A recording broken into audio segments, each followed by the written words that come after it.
This is Cast of Wonders, the young adult fiction podcast featuring stories of the fantastic. Welcome. Episode 207 for April 24th, 2016. Phobia warning, everyone. As you might have been able to tell by the title, arachnids are featured front and center in this story. Feel free to join us next week if you're phobic, or to find another time to listen if you're in the car with a younger or an impressionable listener. Millions Times 8 by Jake Walters is a Cast of Wonders original. Jake Walters has been published in several places, including once before here at Cast of Wonders with episode 41, The Living Earth. He teaches English in Transylvania and does a passable impression of Bruce Springsteen.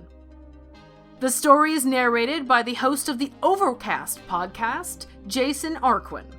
J.S. Arquin is a writer, actor, musician, stilt walker, and avid bicyclist living in Portland, Oregon. When not doing any of those things, he spends an unhealthy amount of his time and money producing and narrating fantastic stories on his own speculative fiction podcast. Go and check it out. We'll include a link for you in the show notes. And now we've a tale to tell.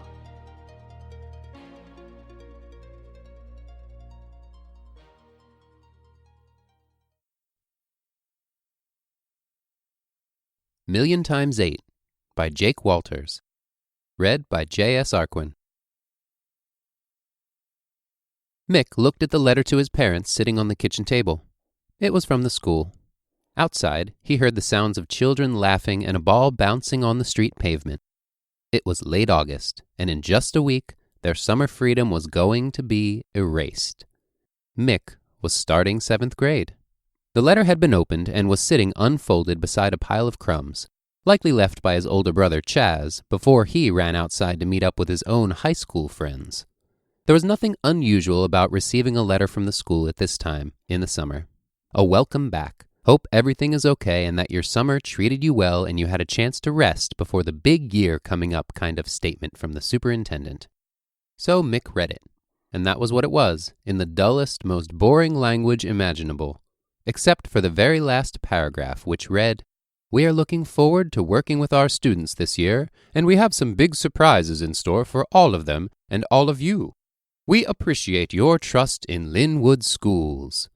Something about the words did not match the style of the rest of the letter, which had been business as usual. Something about the exclamation marks at the end of the statements sent a little shiver down Mick's back. But he soon forgot his misgivings, putting them down to the understandable feelings of dismay any normal kid feels before starting a new year of school.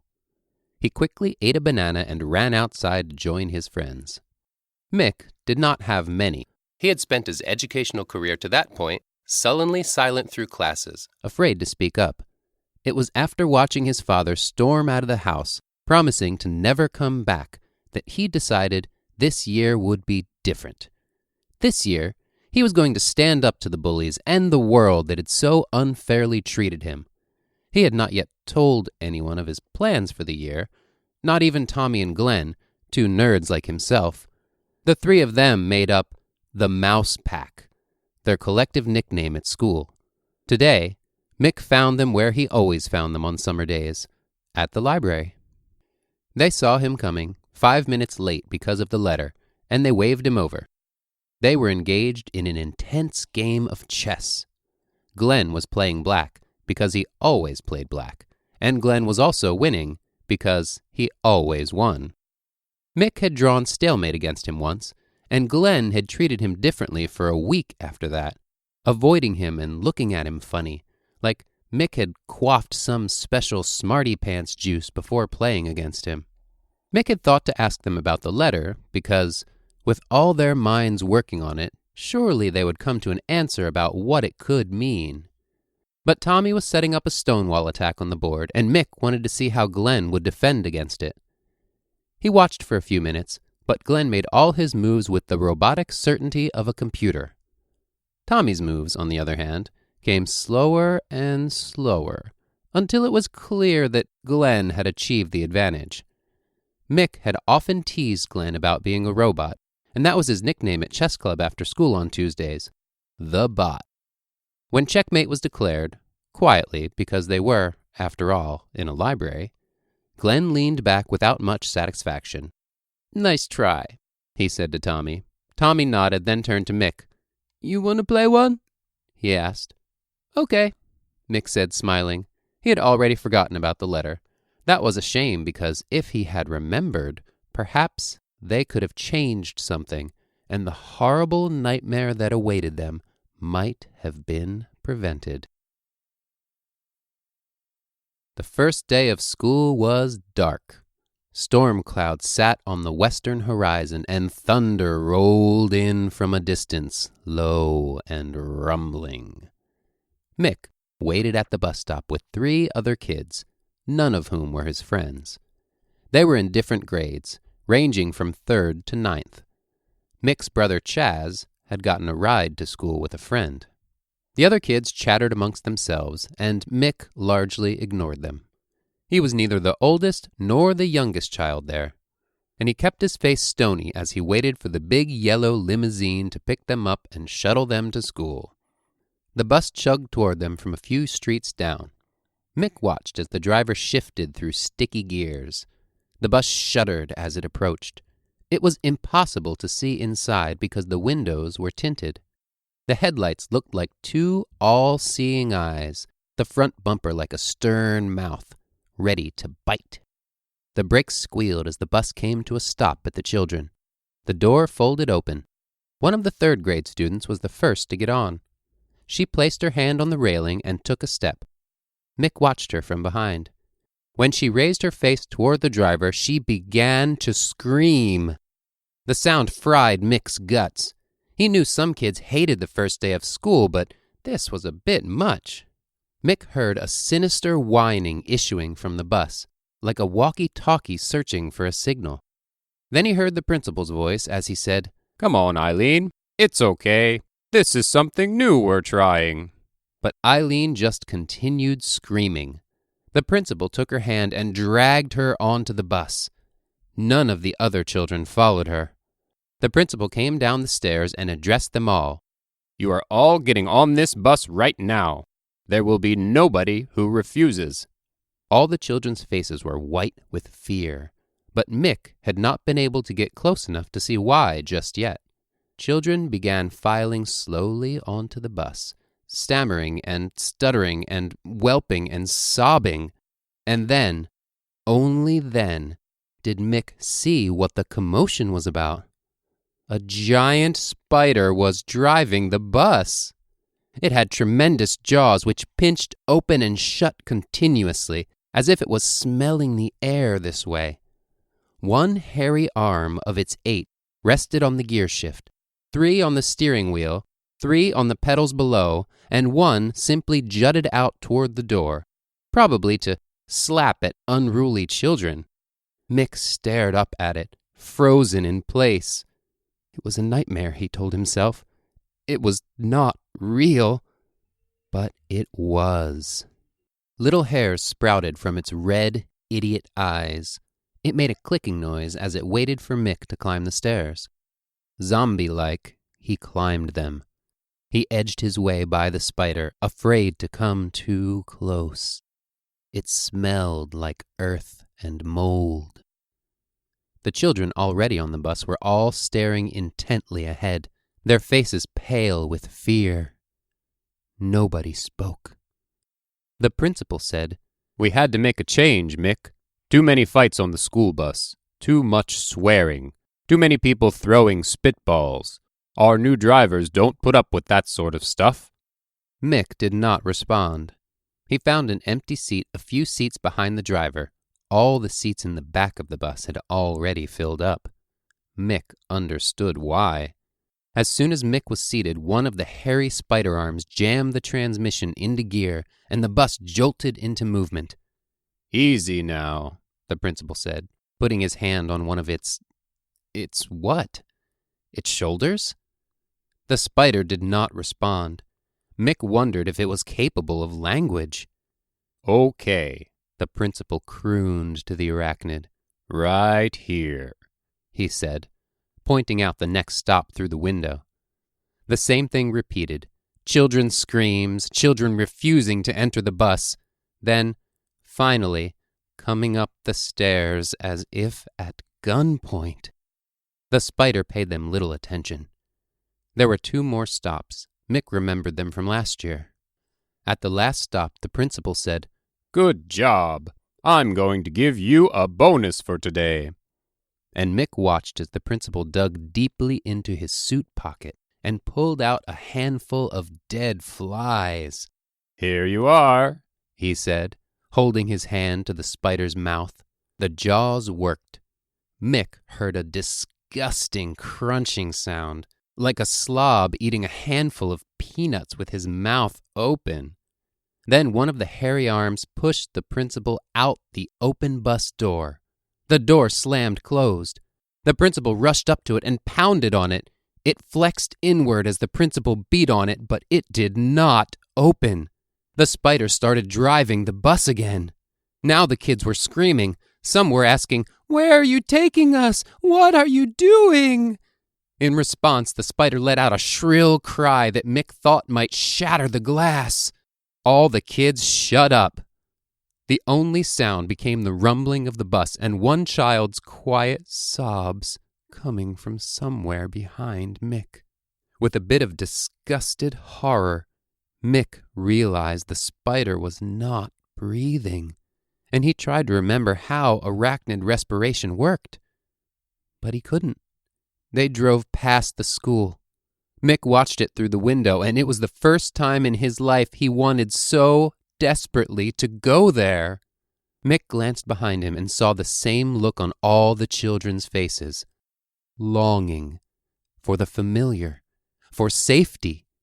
He mused grimly that nobody was bullying anybody else, and so at least that portion of the principal's plan had worked. The bus radio crackled, and Mick heard a voice. "Hello? Hello? Can anybody hear me?" The spider only drove the bus. "Hello? Anybody? Driver?" And after a hesitant pause, "Spider?" Mick knew he had to act. None of the other children looked capable of even moving, let alone being a hero. This was Mick's year, and now he knew that this was his moment.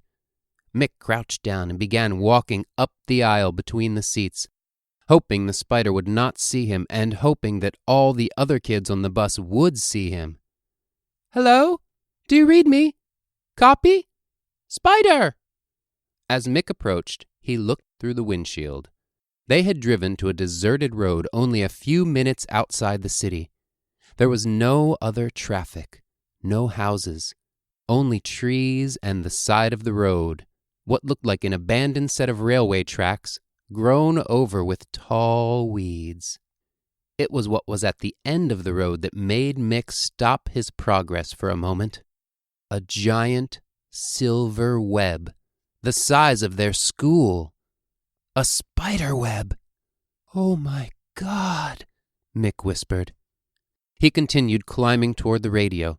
The spider had slowed the bus because the road here was dirt, full of potholes. Mick could hear them jumping and striking the bottom of the bus. Near the spider, he could feel air being sucked toward the disgusting animal, toward dark sifts between the thing's arms. The breeze this breathing created made Mick's hair flap ever so gently. He felt like vomiting. Quickly, he grabbed the radio and depressed the transmit button. The spider did not seem to notice him. "Hello? This is Mick," he said into the mouthpiece. "The spider is taking us somewhere." "Oh no," came the response, which was not the most encouraging thing Mick could have heard.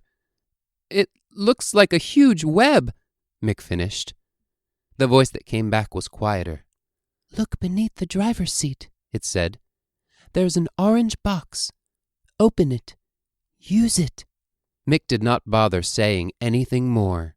He let the radio fall to the floor and he squatted behind the spider's seat where the principal had been standing before. Beneath a pile of oily rags there was a metal box where Mick always thought a fire extinguisher was kept. He flipped open the latches. A green and black aerosol can was inside. A giant drawing of a black spider was on the side of the can, crossed out with a red line. There was a skull and crossbones below the picture of a spider. The bus began grinding to a stop. Mick picked up the can. It felt cold and heavy. He pulled the plastic lid off and placed his finger on the white nozzle, making sure the little hole from which the poison would shoot was facing away from him.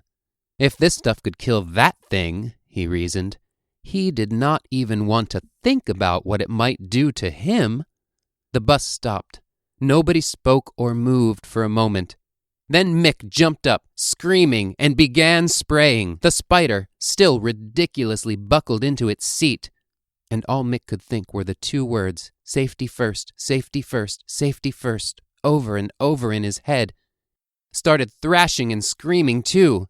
The poison sprayed out in a thick mist which congealed as a white foam on the arachnid. Mick sprayed its eyes, its abdomen, the back of its head, before it managed to swipe the bottle out of Mick's hand. It landed at the bottom of the stairs. Mick jumped back and fell. He watched the spider writhe and moan from his seated position. The animal moved less and less. The white foam started to bubble. It looked something like a burned marshmallow boiling in a pot on the stovetop. A strange chemical smell started to fill the bus, mixed with an odor like a pumpkin left out many months after Halloween was over. And then it was dead. The spider simply stopped moving. To Mick's amazement, the busload of children started to clap. They were applauding him. He stood up and looked down the aisle. His heart was still thumping, and a sour, spent taste filled his mouth. The taste of adrenaline. "Does anyone know how to drive this old thing?" he joked, and several of the older kids began to laugh. This is what it felt like to be a hero. But their laughter morphed into an ugly squeal. Mick turned and looked out the windshield. Spiders were crawling over the glass. Millions of them. Mick could hear their feet pattering over the outside of the bus. Tick, tickety-tick. Millions times 8. The door began to throb in and out, harder and harder. The children cowered together, making themselves as small as possible, avoiding the windows because they, too, were covered with the brown abdomens of all those nasty spiders. The door crashed in.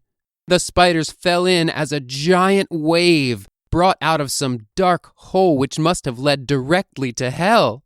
Mick looked and looked for the anti-spider can, but it was nowhere to be found. It was buried under that writhing sea of spiders. Soon after, so were they all.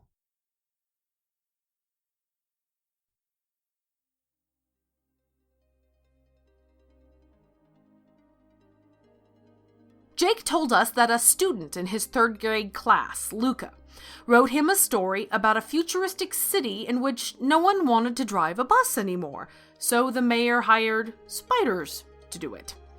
Jake changed the premise around a little bit and wrote something close to this version to use as part of an English lesson with the class. Luca, however, liked his own story better. Hi there. If you hadn't noticed, Escape Artist is growing, and one of our exciting new ventures is the e-zine, Mothership Zeta. I'm Mer Lafferty, editor of this new venture, and my team and I are hoping to bring you the most fun stories that science fiction, fantasy, and horror have to offer. Not only that, we have reviews of books, stories, video games, then we have science columns, and a Story Doctor column from award-winning SF veteran storyteller James Patrick Kelly. You won't find a column like this anywhere else. We're a quarterly zine, and you can get us issue by issue. But since you're a discerning podcast listener, clearly you're all about the beauty of subscriptions. You can get that too. Go to mothershipzeta.org, check out our new issues, our free fiction, and then find out the many ways you can get this fun new zine that features stories from T. Kingfisher, John Chu, Sonia Natasha, and more. Cast of Wonders relies on your donations to pay our authors and to bring you the best in young adult audio fiction week after week. If you've enjoyed this story, please consider making a donation using the PayPal buttons available on our website. Every one-time, or even better, a reoccurring monthly subscription makes a huge difference, and they start as little as at $2 a month. You have, as always, our heartfelt thanks. You can share your appreciation for the story by leaving it a review on iTunes. Share the episode with your family and friends, or discuss it on the EA forum, forum.escapeartists.net. We're at Cast of Wonders on Twitter. Come and say hello. Cast of Wonders is a production of Escape Artists Incorporated and is brought to you by the creative team of our assistant editor Jeff Height and his crack team of slush readers, audio producers Jeremy Carter and Ricky Lacoste, and I remain as always your humble editor and host Marguerite Kenner. Our episodes are released under the Creative Commons Attribution, Non-Commercial, No Derivatives 4.0 International License. You can share the episode or listen to it on any device you like, but you can't change it or sell it. Our theme, Appeal to Heavens, is by Alexei Nov from musicalley.com. Thanks for listening.